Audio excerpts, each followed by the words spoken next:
ESPN's Kirk Herbstreit criticizes Indiana's playoff inclusion after loss to Notre Dame.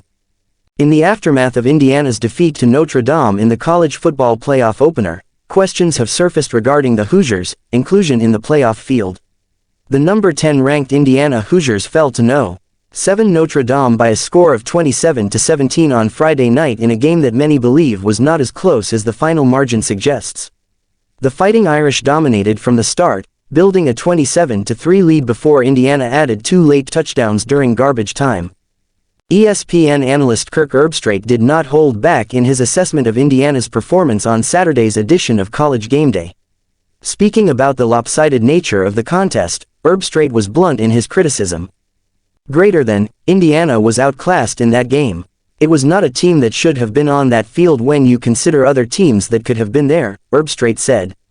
It's no knock on Indiana, they had a great year. But we've got to move forward with the playoff and hope that the committee does a better job of weighing who the best 12 are versus who's the most deserving. Herbstreit argued that Indiana's 11-1 record, while impressive on paper, was built on a schedule that lacked wins against top-tier teams. He emphasized the need for the selection committee to focus on identifying the best teams, rather than simply rewarding those with the most favorable win-loss records. Indiana's path to the playoff. Indiana entered the playoff with an 11-1 regular season record, their sole loss coming in a 28-15 defeat to No.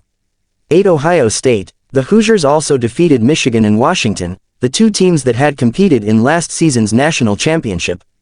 However, both Michigan and Washington experienced significant declines in 2024, which cast doubt on the quality of Indiana's victories.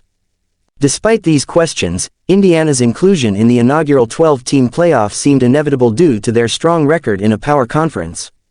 The alternative would have sparked outrage and prompted calls for an overhaul of the playoff system after its very first year.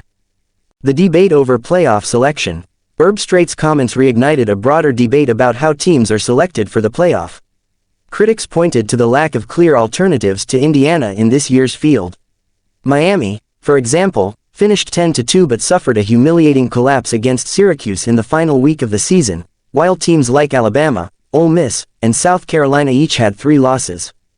Ole Miss head coach Lane Kiffin added fuel to the fire, taking to social media during the game to sarcastically criticize the playoff committee's decision-making. Really exciting competitive game at CFB playoff face with Monocle. Great job, Kiffin tweeted. However, Indiana supporters argue that the Hoosiers earned their spot by consistently defeating the teams on their schedule, even if those opponents were not elite. Meanwhile, Alabama and Ole Miss both suffered embarrassing losses to mediocre teams, such as Alabama's 24-3 defeat to Oklahoma and Ole Miss's shocking home loss to a 4-8 Kentucky team.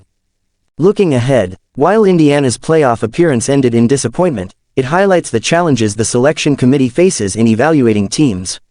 Should the emphasis be on rewarding consistent success against weaker schedules or selecting the most competitive teams regardless of their records? For now, Herbstreit and others hope this year's results will prompt the committee to refine its approach to ensure that future playoff fields include only the very best teams, capable of competing at the highest level.